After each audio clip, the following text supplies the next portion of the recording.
자, 겨울인데 눈도 펑펑 오고 좀 그래야 되는데 144페이지 유치권입니다. 담보물권 중에서 이제 유치권이라는 걸 봅니다. 유치권은 말은 많이 들었는데 실제로 어떻게 성립하고 하는 것은 좀 처음 들었을 겁니다. 자, 유치권 이야기입니다. 갑이 지금 자동차 하나를 가지고 있어요. 그리 말은 자동차 소유권자입니다. 이걸 친구 어에게 빌려줬어요. 빌렸는데 이게 고장을 낸 겁니다. 그래서 수리센터에 수리를 맡겼어요. 그러면 당연히 을이 수리를 하게 되면, 병이 수리를 하게 되면 수리비가 발생합니다. 그러면 수리비 채권이 있을 것이고 수리비를 줄 채무자는 을이 되는 겁니다. 그런데 이 을이 수리를 다 했음에도 불구하고 수리비를 주지 않고 자동차를 반환해달라고 합니다. 그럼 을의 입장에서는 자기 채무를 다 이행했는데, 병의 입장에서는 수리한다는 자기 채무를 다 이행했는데, 을은 수리비라는 채무를 이행하지도 않고 자동차를 돌려달란다는 것은 한쪽은 자기 채무를 다 이행했는데 한쪽은 자기 채무를 이행하지 않으면서 권리만 주장합니다. 이것은 공평하다, 공평하지 않다? 공평하죠. 그럼 이 병은 자동차 수리비 받을 때까지 자동차 인도 거절할 수 있는 권리, 유치권이 생기는 겁니다. 두 사람 사이에 유치권 성립하기로 약정한 적이 있어 없어요? 없죠.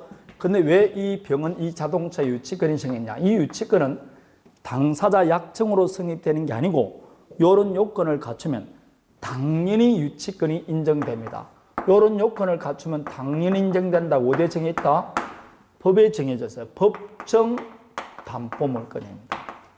이거는 약정이 아니고 법정 담보물권입니다. 따라서 유치권은 설정자란 말을 안 해요. 유치권자, 채무자, 소유권자 그러지 설정자란 말을 하지 않습니다. 자, 예컨대 제가 이분한테 돈을 2천만 원 빌리면서 자동차를 이 사람한테 넘겨주면서 계약을 합니다. 자, 이 자동차에 당신에게 유치권 인정하겠다 하고 약정했습니다. 유치권 취득할까요? 못할까요? 안 됩니다. 유치권은 당사자 특약으로 성립되는 게 아니라니까.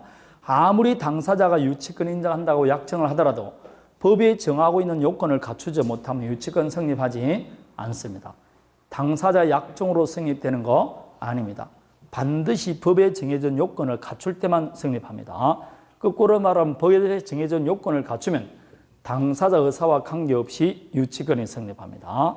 그래서 이것은 그 공시 방법이, 유치권은 지금 여기에 자동차 했죠. 자동차, 건물, 토지, 즉 동산, 부동산 모두에 인정됩니다. 근데 물건이지만 공시수단이 등기관입니다. 뭐가 공시수단이냐? 점유입니다. 유치권은 반드시 목적물을 점유해야 됩니다. 점유하지 않으면 유치권이 소멸됩니다. 유치권이 성립하지 않고 이미 성립한 유치권이라도 점유가 상실되면 유치권은 소멸합니다. 그래서 점유물권성이다 이렇게 말합니다. 유치권은 반드시 점유해야 인정되는 것이고 당사자 약정으로 성립되는 게 아니고 법률의 규정에 따라 당연히 인정되는 물건입니다. 자, 물어봅니다. 이 유치 목적물인 자동차죠. 자동차 소유자가 채무자 을 소유입니까? 아닙니까? 예? 지금 자동차 소유자를 갑이라고 해놨잖아. 채무자 을 소유가 아니지 않습니까? 그럼 아니다고. 그럼 이 말은 유치 목적물은 반드시 채무자 소유 물건에 한한다 그러면 틀린다 이 말입니다.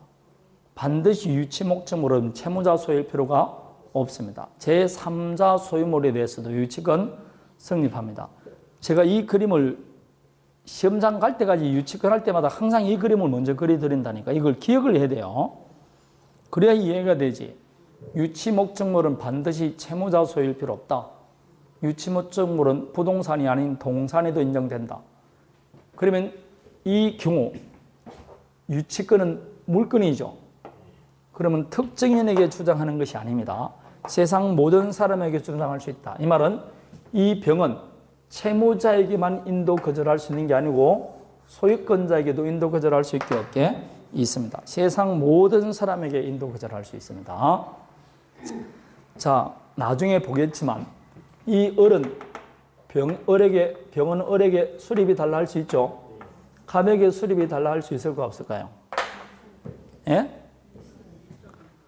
수립인은 채권이죠. 채권은 특정인에게만 주장합니다. 따라서 가백에는 수립이 달라 할 수는 없어요. 을에게만 수립이 달라 할 수 있는 겁니다. 다만 가백에 돈 달라 할 수 없지만 자동차 돌려달라 그러면 인도 거절할 수는 있게 없게 있어요. 유치권은 물건이니까 세상 모든 사람에게 다 주장할 수 있는 겁니다. 그게 다 틀립니다. 행사하는 것이. 그래서 왜 을에게 병에게 유치권이라는 물건을 인정해 주느냐. 원래는 이 병은 을에게 동시양변권을 주장할 수 있는데 그거는 채권이기 때문에 을에게만 주장할 수 있습니다. 그래서 특별히 담보 물건을 하나 더 인정해 줘서 갑이란 세상 모든 사람에게 주장할 수 있게 이걸 만들어 준 겁니다. 왜 이 유치권을 만들어 주느냐? 이게 공평의 원칙이죠. 한쪽은 자기 채무를 이행하지 않고 권리만 주장하니까 여기서 공평의 원칙에 신정되는 원칙이 물건이 유치권이다 이렇게 말하는 겁니다. 자, 이게 유치권입니다. 거기에 보면 타의 물건 또는 유가증권을 점유하는 자는 그 물건 또는 유가증권에 관하여 생긴 채권을 가지는 경우 변제받을 때까지 유치할 수 있는 권리가 있는 겁니다. 그러면 이 유치권에서 가장 중요한 것은 유치권 성립 요건이겠죠. 왜냐? 이것은 당사자 약정으로 성립되는 게 아니고 법에 정하고 있는 일정한 요건을 갖출 때만 인정해 주니까 도대체 어떤 요건을 갖춰야만 유치권이 성립하냐. 이게 제일 중요한 거죠. 그래서 유치권은 시험에 넣으면 한 문제가 나올 때 두 문항 내지 세 문항은 항상 이 성립 요건이 나옵니다. 첫 번째, 유치권은 채권이 있으면 무조건 유치권은 성립하느냐 이 문제입니다. 이 말은 자동차 수리비가 150만 원 나왔어요.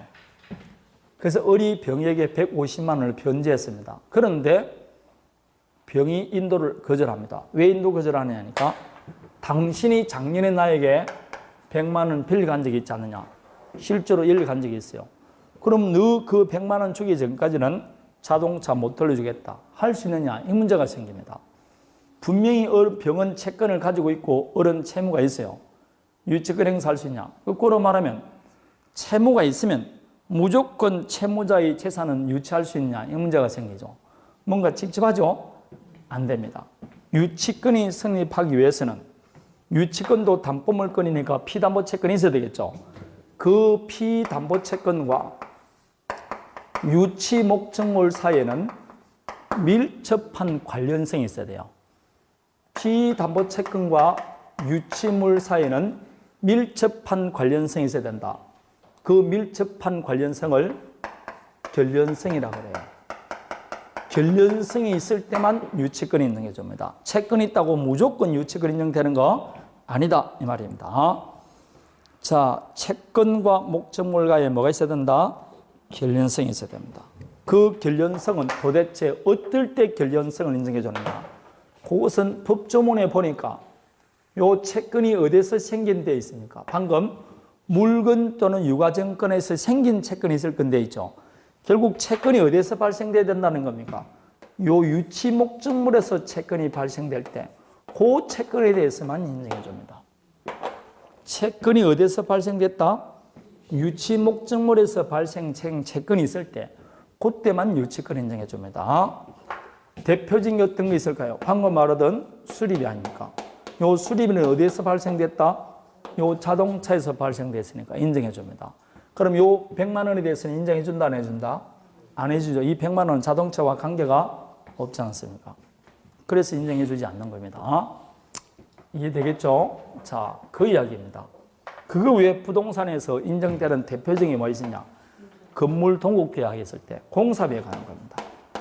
그래서 흔히 왜 건물을 신축하는 도중에 공사가 중단된 데 가보면 꼭 백지에 뭘 써놨습니까? 유치권 돼 있잖아. 그 보나 안 보나 건물에 유치권 돼 있고 건물 딱 보니까 허름하다. 보나 안 보나 공사된 겁니다. 안 그러면 건물 내부 공사, 리모델링 하다가 중단되는 게 있어요.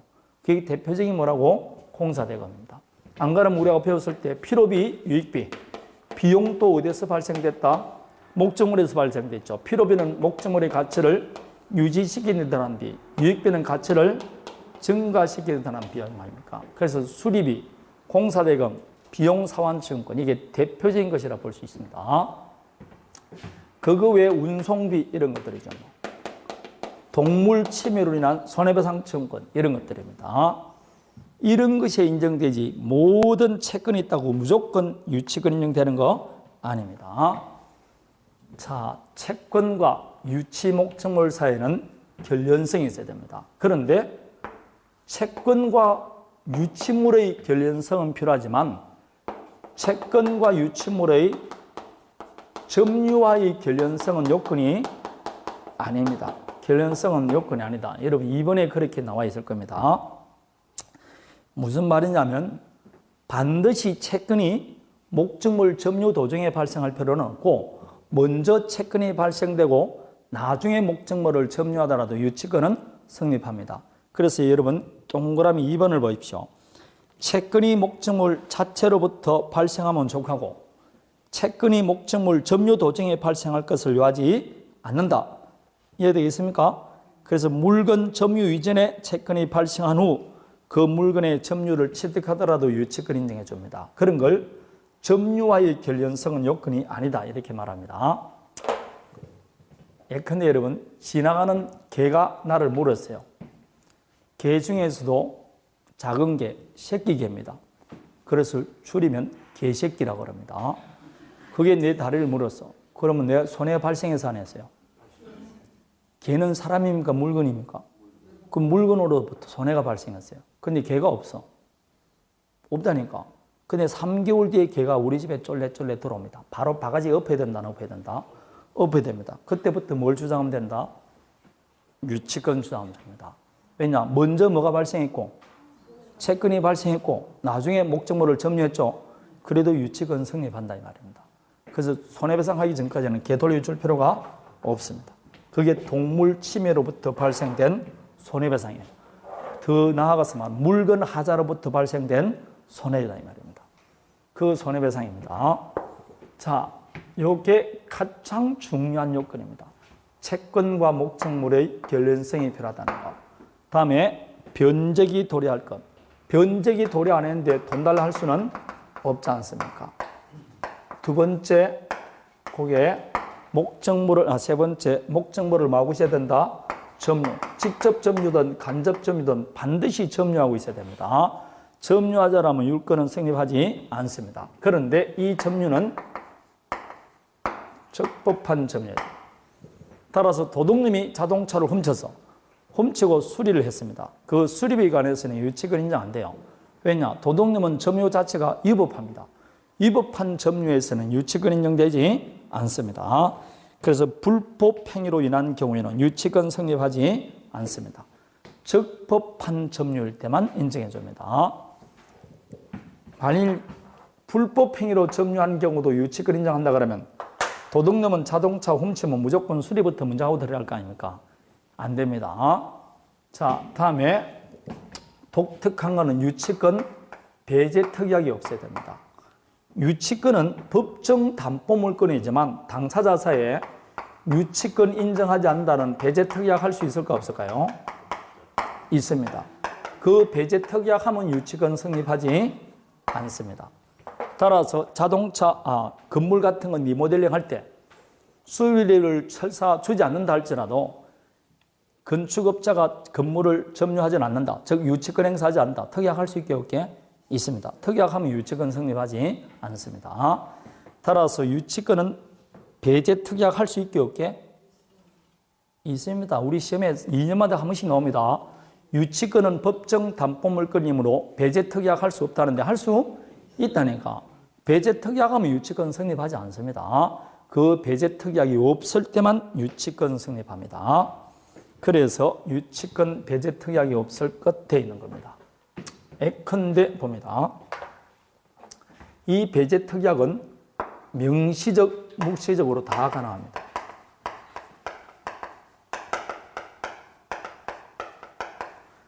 명시적, 묵시적으로 다 가능한데 보세요.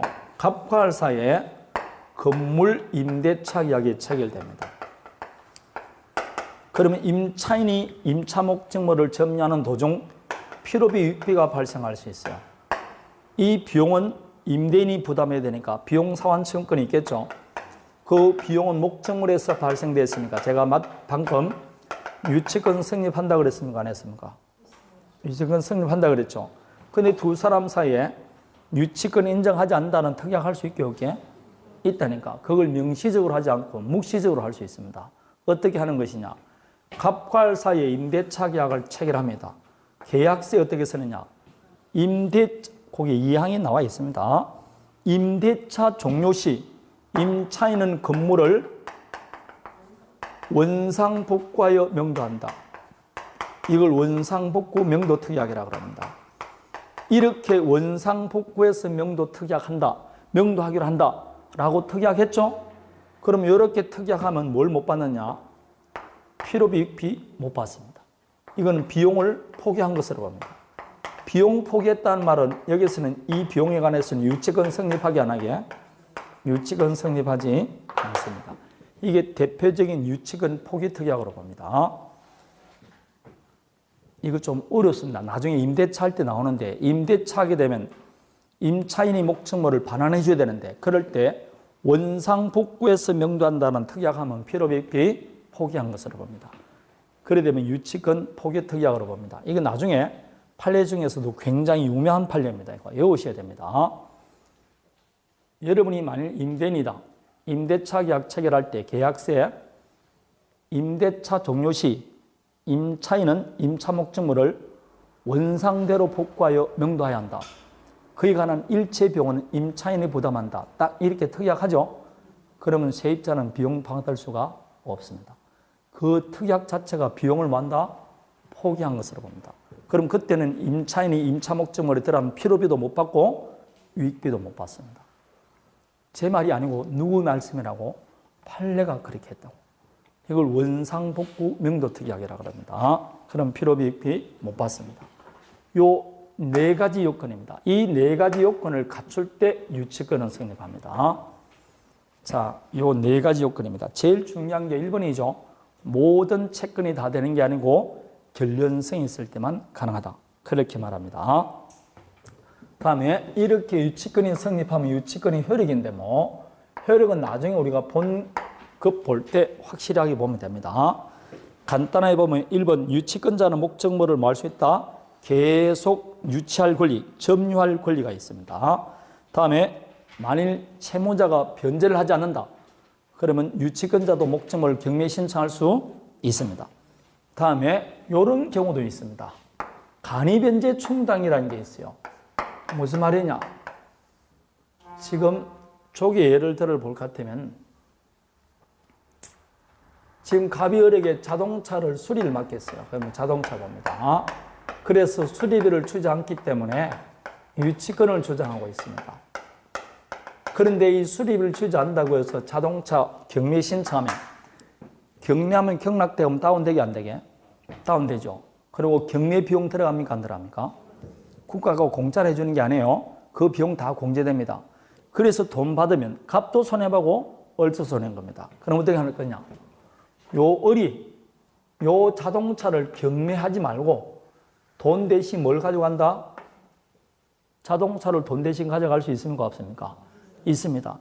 이렇게 그 자동차를 경매라는 환가 절차를 거치지 않고 바로 자기 변제에 충당하는 것을 이름이 뭐라 되어 있다? 간이변제 충당이라 되어 있어요. 간이변제 충당이라는 결국 무슨 절차를 거치지 않고 경매 절차를 거치지 않고 이 자동차를 바로 자기 변제에 충당하는 겁니다. 이렇게 해달라고 어디에 청구할 수 있다? 법원에 청구할 수 있습니다. 이게 간이변제 충당이란 독특한 겁니다. 이거는 유치 목적물의 가격이 적고 간편하게 하기 위해서 만든 제도가 간이변제 충당입니다. 경매라는 절차를 거치지 않는 거죠. 그럴 때 만일 수리비가 예컨대 200만 원이다. 자동차 가격이 300이다. 그럼 100만 원 차익 나오겠죠. 그럼 법원에서는 100만 원을 갑에게 주고 자동차를 어리 소유함으로써 변제한 것을 하라. 이렇게 결정을 해줍니다. 그런 걸 간이변제 충당이라고 합니다. 자, 그러기 위해서는 이 자동차가 얼마인지 알아야 되겠죠. 그래서 먼저 뭘 받는다? 감정평가를 받습니다. 그래서 법조문을 그대로 읽어보면 정당한 이유가 있는 때는 유치권자는 감정인의 평가에 의하여 유치물을 직접 변제 충당할 것을 법원에 청구할 수 있습니다. 그럼 법원에서 오케이 해버리면 갑의 입장에서는 자동차 날아간다 안 날아간다? 그래서 미리 채무자에게 통지를 해줍니다. 당신이 돈을 안 갚기 때문에 나는 지금 간이배 청제 충당할 것이다 라고 미리 통지를 해주는 겁니다. 되겠습니까? 채무자에게 미리 통지해야 한다. 이런 제도가 유치권에 인정됩니다. 다음에 유치권자는 거기에 먼저 뭘 보느냐 하면 사용권을 보지 말고 쭉 밑에 보면 2번 유치권자의 선관주의무라고 나와 있습니까? 나와 있습니까? 이게 유치권자의 의무인데 여러분 이 유치 목적물은 지 건물입니까? 지 자동차입니까? 다른 사람 자동차입니까? 사람 자동차를 내가 지금 돈 받을 때까지 내가 점유하고 있잖아요. 함부로 점유하는 물건을 함부로 훼손하면 되게 안 되게? 안 됩니다. 그래서 이 물건을 보관할 때는 선량한 관리자의 주의로서 보관해 줘야 됩니다. 이걸 흔히 말할 때 무슨 의무라 그러냐면 선관주의 의무라고 합니다. 선량한 관리자의 주의로서 목적물을 보관하라 이렇게 돼 있죠. 요 선관주의 의무는 자기 물건처럼 보관해서는 아니 된다는 겁니다. 요게 반대되는 것이 자기 물건처럼 보관하는 겁니다. 자기 물건처럼 목적물을 보관하면 자기 물건을 함부로 해야 할 수가 있겠죠. 자기 물건처럼 하지 말고 뭐라고? 선량한 관리자의 주의로서 목적물을 보관하라 되어 있어요. 선량한 관리자로서는 거기에 뭐라면 거래상 요구되는 일반적인 주의라고 되어 있습니까? 요걸 줄여서 뭐라 그런다고? 선관주의라고 합니다. 거래상 보통 요구되는 주의 정도를 선관주의라고 합니다. 아주 선량하고 착한 사람이 목적물을 보관한 것이 그렇게 보관하라는 거 아닙니까? 선량한 관리자의 주의니까 얼마나 착해야 되느냐 이 말입니다. 지 물건처럼 점유해서는 안 된다는 겁니다. 보통 거래상 요구되는 보통의 주의 정도를 말합니다. 따라서 이 물건은 자기 물건이 아니니까 유치권자는 유치 목적물을 채무자의 승낙 없이 사용하거나 남한테 대여하거나 담보를 할 수 있게 없게 없습니다. 채무자의 승낙 없이 이런 행위를 해서는 아니 됩니다. 만일 이 승낙 없이 이런 행위를 했다. 그럼 즉시 유치권 소멸 청구할 수 있게 없게 있습니다. 이게 제일 시험에 많이 나옵니다. 유치권자는 채무자 승낙 없이 유치 목적물을 사용되어 담보를 하지 못합니다. 그래서 건물 공사 중단 딱 돼 있고 앞에 유치권 돼 있죠.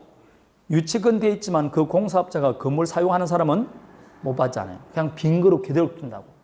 사용해서는 안 됩니다. 단 보존에 필요한 범위 내에서는 사용할 수 있게 없게 있죠. 안 그러면 보존이 안 되지 않습니까? 그래서 보존에 필요한 범위 내에서는 사용할 수 있습니다. 이거는 가능합니다. 그래서 일반적인 것은 사용할 수가 없습니다.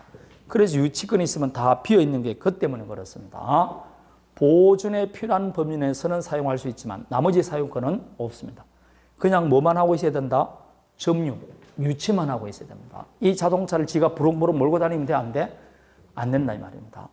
아니면 건물이 있을 경우 건물을 유치권자가 다른 사람에게 함부로 임대해 주면 돼? 안 돼? 안 된다. 하면 법시 소멸 청구할 수 있습니다. 그래서 유치권자는 선관주의 의무가 있습니다.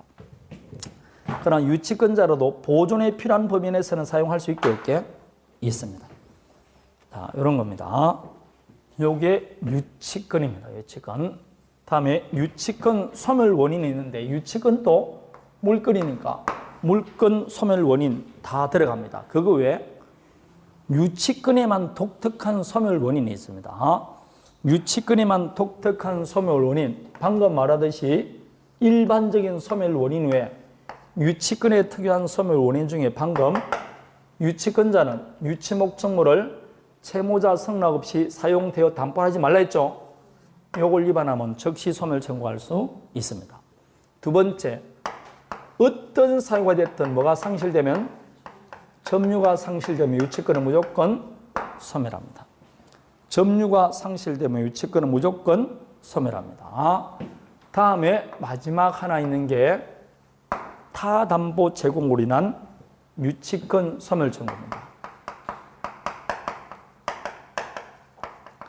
다른 담보 제공인데, 자, 저 그림을 그대로 여기 왼쪽에 그려봅니다. 지금 이 자동차 소유자는 누굽니까? 갑인데 친구들이 빌리다가 지금 고장을 내서 수리센터에 맡긴 거 아닙니까? 그럼 이 친구 입장에서는 갑이 소유권자입니다. 그런데 지금 수리비가 없어서 못 돌려주니까 미안하지 않습니까? 그럴 때는 채무자 어른, 유치권자 어를 찾아가서 아저씨, 지금 수리비가 80만 원 나왔는데 이 자동차가 지금 제 친구 겁니다. 지금 돌려줘야 되는데 제가 일순간 돈이 없는데 3일 뒤에 갚기로 할 테니까 제가 갖고 있는 오토바이를 맡기겠습니다. 자동차 좀 돌려주면 안 될까요? 오라고 할 수 있을까 없을까요? 이게 지금 채무자가 다른 담보를 지금 제공하지 않습니까? 그리고 유치권 소멸 청구할 수 있게 없게 있습니다. 그럴 때 병이 오케이 하면 유치권 어떻게 된다? 소멸되는 겁니다. 이게 다른 담보 제공하고 유치권 소멸 청구할 수 있는 겁니다. 다른 물건에는 없고 유치권에만 있는 겁니다. 자, 이건 워낙 유치 목적물이 적을 때 그렇게 하는 겁니다. 다른 담보를 제공하고 유치권 소멸 청구할 수 있습니다. 예컨대 지금 상가 건물을 신청하는 도중에 공사비가 없다. 그래서 공사업자가 지금 도급업자가 유치권 행사한다. 그럴 때는 유치권자를 찾아가서 시골에 있는 토지를 담보로 제공합니다. 담보 제공할 테니까 이 건물은 조금 유치권 풀어주세요 할 수 있습니까 없습니까? 그렇게 할 수가 있어. 그럼 유치권 소멸할 수 있게 없게 있습니다. 이게 다른 담보 제공으로 인한 유치권 소멸 청구입니다. 요거는 다른 담보 물건에는 없고 어디만 있는 것이다? 유치권에만 있는 겁니다. 다른 담보 물건에는 없습니다. 그런데 이 병이 싫습니다. 그러면 유치권 소멸하지 않습니다. 이렇게 소멸을 뭐 할 수 있다? 청구할 수 있다는 것이지 다른 담보 제공했다 해서 바로 유치권이 소멸되는 것은 아닙니다. 유치권자가 오케이 할 때 비로소 유치권이 소멸됩니다. 소멸 청구할 수가 있다. 이렇게 말하는 겁니다. 이게 유치권입니다. 유치권. 자, 유치권은 법정 담보물권입니다. 이런 요건을 갖추면 유치권이 인정됩니다. 다음에 저당권입니다. 이제 여러분 저당권은 어디서 많이 들어봤죠? 늘 우리가 하는 게 저당권. 여러분 내 아파트에 저당권 설정 안 하더라도 살아가면서 저당권은 많이 들어봤지 않습니까? 이 저당권은 흔히 담보물권의 왕이라 그래요. 그러면 담보물권의 왕이라 그러는데 여러분 총설이라고 나와 있죠.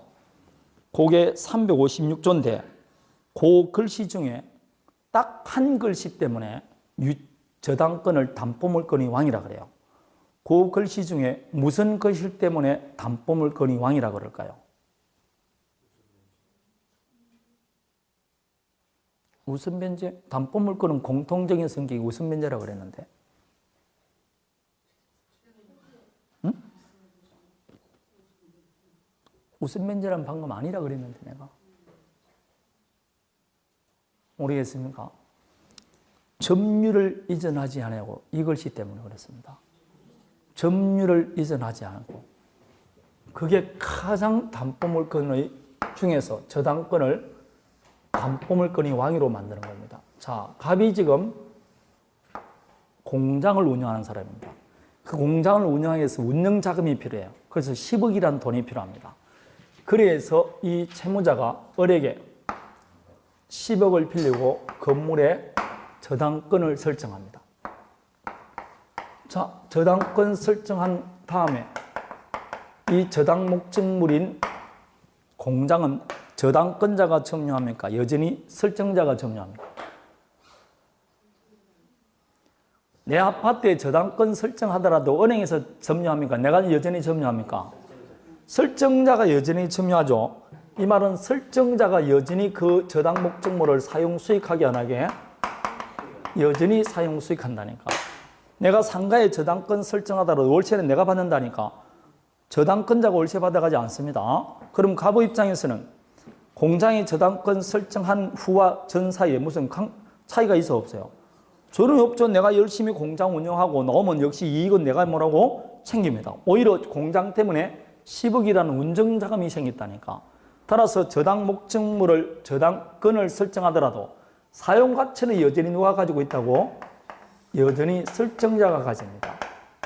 그럼 이 저당권자는 불리하냐? 불리하지 않아요. 저당권자는 10억 빌려줬지만 거기다는 이자 받을 수 있게 없게? 예? 이자 나옵니다. 그리고 변제기 됐을 때 유사시에 만약 갑이 변제해주지 않는다. 그러면 을은 요 유치 목적물을 경매 신청할 수 있게 없게? 있습니다. 경매한다는 그 물건을 처분한다는 거 아닙니까? 처분하면 처분 가치가 나오겠죠? 그게 경매대금입니다. 요 경매대금을 다른 채권자보다 내가 우선 변제받아갈 수 있습니다. 그럼 저당권도 물건은 물건인데 지배권은 지배권이죠. 사용가치를 지배하는 게 아니고 뭘 지배한다? 교환가치를 지배합니다. 처분가치만 지배한다 이 말입니다. 그럼 제가 물건은 크게 두 가지 가치를 갖고 있다 했죠. 사용가치와 교환가치, 사용수익하는 권리와 처분가치가 있는데 저당권은 사용수익권은 여전히 누구한테 넘겨둔다? 설정자에 주고 오로지 뭐만 지배한다? 교환가치만 지배합니다. 그래서 물건이 갖고 있는 사용가치와 교환가치를 분리해서 최대한 효율적으로 사용할 수 있는 권리가 저당권이라는 제도입니다. 이 저당권이라는 제도는 채무자에게 불리하지가 않는 제도예요. 여러분, 유치권은 자동차에 유치권이 있다 했을 때 채무자 을의 입장에서는 이 자동차 내지 트럭을 운전해서 내가 생산수단이 뭐라고? 자동차예요. 그걸 이용해서 내가 수익을 챙기고 이익을 챙겨서 채무도 변제하고 내 생활도 해야 되는데 자동차 자체가 누가 가져가 버린다고? 채권자가 가져가요. 그럼 채무자는 생산수단이 없어지기 때문에 이종의 고통을 느낀다니까. 그걸 가지고 뭘 사업을 해야 되는데 예를 만일 자동차 운전하는 운전수라고 생각해봐요. 영업 택시가 아니고 자가용 운영사. 자동차가 없어지면 나는 수익이 없어지면 돈 갚을 길이 더 힘들어진다니까. 그리고 우리가 말하는 질권이 대표적인 게 전당포가 질권이라 했죠. 그럼 내가 재봉틀을 가지고 사업을 하는 사람인데 돈이 없기 때문에 전당포에 재당포를 맡겼어. 그럼 내가 재당포를 생산수단인데 누가 갖고 있다고? 질권자가 갖고 있는 거, 설정자가 갖고 있다니까. 그럼 채무자 입장에서는 재봉틀도 없어졌으니까 돈 갚을 길은 점점 더 없어지니까. 그러니까 이거는 채무자에게 두 개 다 불리한 제도라니까. 그러나 이거는 여전히 누가 점유 사용하니까. 설정자가 여전히 사용 수익하니까 설정자 입장에서는 불리한 게 없는 겁니다. 여전히 공장의 수익은 내가 챙기게 되니까. 그러면 이 저당권자 입장에서는 요게 흔히 말할 때 자본가라고 볼 수 있어요. 돈을 많이 가진 사람. 요거는 사업가입니다. 사업을 잘하는 사람. 여러분 돈이 많다고 사업 잘합니까? 아니죠. 요 둘을 결합시켜 주는 게 뭐라고? 저당권입니다. 사용가치는 여전히 두고 자본가는 이렇게 따로 하면서 이 자본가는 이게 투자를 하는 거죠. 투자하면서 간접적으로 이익을 누리는 겁니다. 이 자본가가 대표적인 게 은행 아닙니까? 은행인데 이 돈이 나오고 났을 때는 여러분 첼치면 금화가 나왔어요. 금 가치만큼 뭐라고? 돈이 됐고 은하고 나서는 은 가치만큼인데 우리나라도 돈이 나왔어요. 돈이 많으면 여러분 겁나게 겁안나게 집에 돈을 사놓으면 도둑이나 강도가 들어온다니까요. 옛날에는 토지 같은 걸 못 가져갔는데 이제 돈이 가져오니까 돈이 많을 벌기는 벌어야 되지만 벌으면 벌수는 뭐라고? 위험한 거예요. 그럼 돈을 창고에 가득 채워놔더라도 이익이 생깁니까? 안 생깁니까? 안 생기 나중에 농만 쓴다니까. 굉장히 돈이라는 부분이 거추장스러운 게 있었어요. 물건을 사고 팔 때는 현물을 가지지 않고 돈을 가져가니까 교환의 수단은 굉장히 좋은데 불리한 게 있었어요. 그런데 은행에서, 국가에서 뭘 딱 만들어줬다고? 은행을 딱 만들어줬어요. 세상에는 내가 보관하지 않고 어디를 보관하면 된다고? 은행에 보관하면 은행이 보관을 시켜준다는 겁니다. 그것만 하더라도 얼마나 뭐라고? 다행인데 보관시키고 나면 일정 시간 전에 뭘 준다는 겁니까? 이자를 준다는 거. 전 국민이 갖고 있는 돈을 다 어디에 집어넣게? 은행에 다 집어넣게 돼요. 그럼 은행은 돈 발행한 것만큼 어디에 들어온다고? 은행에 다시 들어옵니다. 엄청난 대자본이 형성됩니다. 그래서 대규모 개발 사업에 투자할 수 있는 계기가 된 게 이거예요. 그래서 산업혁명이 급격하게 일어나고 뭐 엄청난 생산수단이 늘어나니까 그 늘어나는 생산된 걸 가지고 팔기 위해서 식민지가 개척되는 거 아닙니까? 팔기 위해서. 원료를 싸게 공급하고 싸게 팔아서 이익을 챙기기 위해서 나온 겁니다. 이렇게 사업가와 자본가를 연결시켜주는 제도가 뭐라고? 이 저당권이라는 제도입니다. 그래서 국민은 은행을 통해서 간접적으로 투자하게 되는 거죠. 그래서 이 은행이라는 제도가 생기지 않으면 자본주의가 발전 안 되죠. 그래서 우리도 일제시대 때 은행 설립 운동도 있고 한 이유가 그렇습니다. 안 그러면 뭐 공장이라는 게 돌아갈 리가 없는 거죠. 돈 그렇게 많은 사람이 뭐라고 공장합니까? 그냥 돈 가지고 말지. 이게 계기가 되는 겁니다. 이게 참 은행이라는 게 그런 거죠. 우리나라 아직까지 은행은 취약한 거는 좀 취약하죠. 제조업은 여러분 삼성전자라는 튼튼한 제조업이 하나 있잖아요. 이 삼성전자는 보기보다 큰 회사입니다. 일본에 하나, 둘, 세 개 있는 전자회사 총 세계 매출액보다 삼성전자가 더 큽니다. 그리고 이 수익금은 게임이 안 됩니다. 삼성전자가 한 것은 분기별로 몇 조 원씩 수익이 생깁니다. 근데 은행은 그렇지 않아요. 국민은행 대봤자 뭐 아직 아시아의 몇 개 은행 중에서 톱 10에 뭐는 안 들어간다고? 국민은 안 들어갑니다. 국민은행 같이 그 덩치가 그보다 2배나 되는 은행이 2개나 더 생겨야 돼요. 그래야 외환위기라는 게 없습니다. 우리는 뭐 적으니까 외화가 되면 뭐라고? 항상 불안하니 그러지 않습니까? 그게 금융음이 적어서 그래요. 아직까지. 자, 그러면 저당권자는 목적물을 점유합니까? 안 합니까? 안 하죠. 그러면 이 건물의 저당권 인정제는 반드시 외부에서 인식할 수 있도록 뭘 할 수 있어야 된다? 그래서 등기 등록되지 않는 것은 저당권의 객체가 아니 됩니다. 그래서 반드시 등기 등록해야 됩니다. 자, 여기서 저당권자는 목적물을 점유합니까? 점유 안 합니까? 안 하죠. 안 하니까 저당 목적물이 침해되더라도 그 목적물을 나에게 돌라고 무슨 채권을 행사할 수 없다? 반환 채권이 없어요. 목적물을 점유하지 않으니까 반환 채권이 없습니다. 저당권은 시효취득이 안 돼요. 왜 안 되게? 시효취득은 20년간 내지 10년간 점유해야 되는데 저당권자는 목적물을 점유하지 않으니까 저당권이 시효취득 된다는 것은 없는 겁니다. 저당권자는 목적물을 점유하지 않죠. 안 하니까 그 저당 목적물에서 나오는 과실수취권 있게 없게 원칙은 없어요. 월세가 나더라도 은행에서 월세 가져가는 것은 아니다 이 말입니다. 이게 여기 수없이 많은 게 나옵니다. 이거 전부 다 목적물을 뭐 하지 않기 때문에 점유하지 않기 때문에 일어나는 겁니다. 점유하지 않으니까 목적물은 점유하지 않습니다. 그런 권리가 저당권입니다. 오로지 교환가치만 지배하는 겁니다.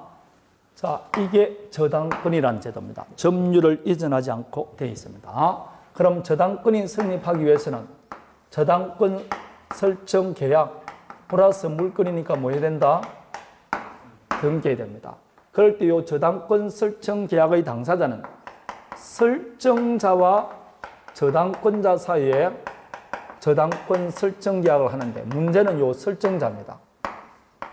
저당권 설정자는 채무자에 한한다 그러면 맞을까요? 틀릴까요?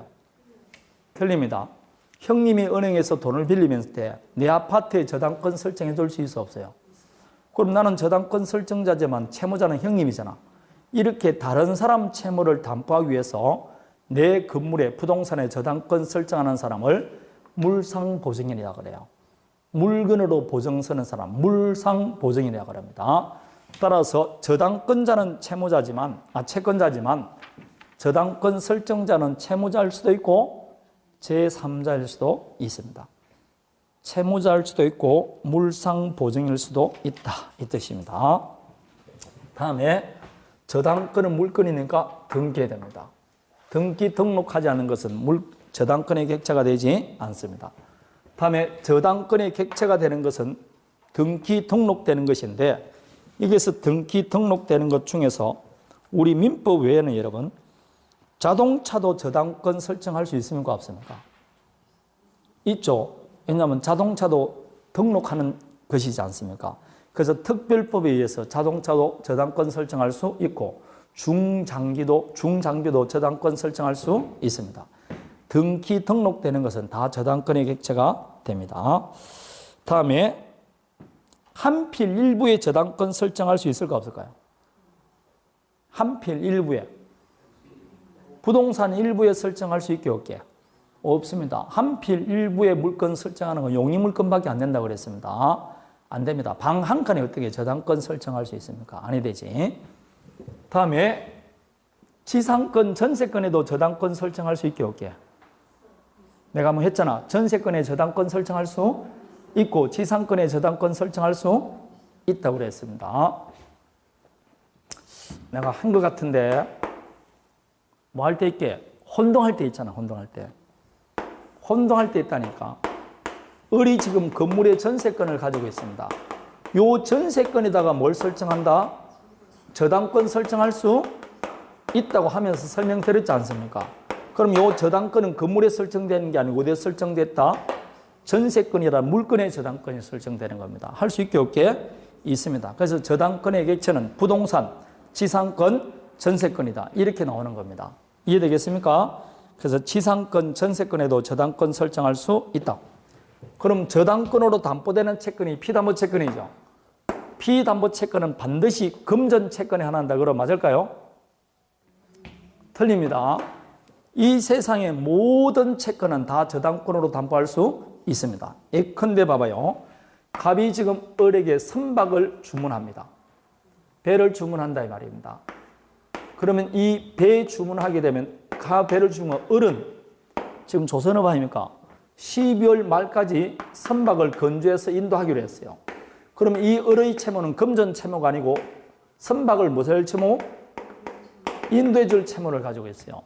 그런데 이 지금 조선업이 불황이니까 갑의 입장에서는 지금 선박 만드는데 1, 2억 들어가는 것도 아니고 4천억 중개해서 지금 선박 주문을 했어요. 근데 12월 말까지 안 들어오면 나한테는 손해나는 거죠. 그럴 때 갑과 을 사이에 선박 인도 채무를 12월 말까지 만일 이행하지 않으면 500억 손해배상하기로 약정할 수 있어 없어요? 있다 없다? 이걸 확실하기 위해서 을이 갖고 있던 토지에 뭘 설정할 수 있다? 저당권 설정할 수 있어요. 그럼 이 저당권으로 담보된 채권은 뭘 채무한다고? 선박 인도 채무라니까. 금전 채무가 아니고 선박 인도 채무예요. 이 채무를 이행하지 않을 걸 대비해서 뭘 설정했다? 저당권 설정하는 거라니까. 그래서 반드시 금전 채무를 담보하기 위해서 저당권 설정하는 게 아니고 저당권으로 담보된 채권은 제한이 없습니다. 담보되는 채권을 피담보 채권이라고 그러죠. 피담보 채권은 제한이 없습니다. 반드시 금전 채무만 담보할 필요 없고 이 세상 모든 채무는 다 담보할 수 있습니다. 그래서 특정물 인도 채무권을 담보하기 위해서도 저당권 설정할 수도 있다. 이렇게 말합니다. 나중에 배우겠지만 장래 정감 변동하는 장래 채권도 담보할 수 있습니다. 결론은 피담보 채권, 즉 저당권으로 담보되는 채권은 제한이 있게 없게? 없습니다. 어떤 채권도 다 가능하다. 이렇게 말하면 됩니다. 어떤 채권도 다 가능합니다. 제한 없이 다 가능합니다. 자, 조금 이따 우리 배운 장래 정감 변동하는 불특정 다수의 채권을 담보하는 걸 건저당이라고 그래요. 좀 이따 우리 건저당 배웁니다. 자, 이렇게 저당권 성립하고 저당권의 효력이 발생하면 됩니다. 지금부터 이제 저당권의 효력을 봅니다. 본격적인 효력이 있는데 효력하면 조금 시간이 148페이지인데 오늘 여기까지 할까요? 하고 다음 주에 저당권 효력 들어가면 바로 계약법 들어갑니다. 계약법은 전부 다 여러분 다 들어봤던 것이니까 별로 어렵지는 않습니다. 자, 오늘 여기까지 하고 다음 주에 저당권 효력 하도록 하겠습니다. 수고했습니다. 마치겠습니다.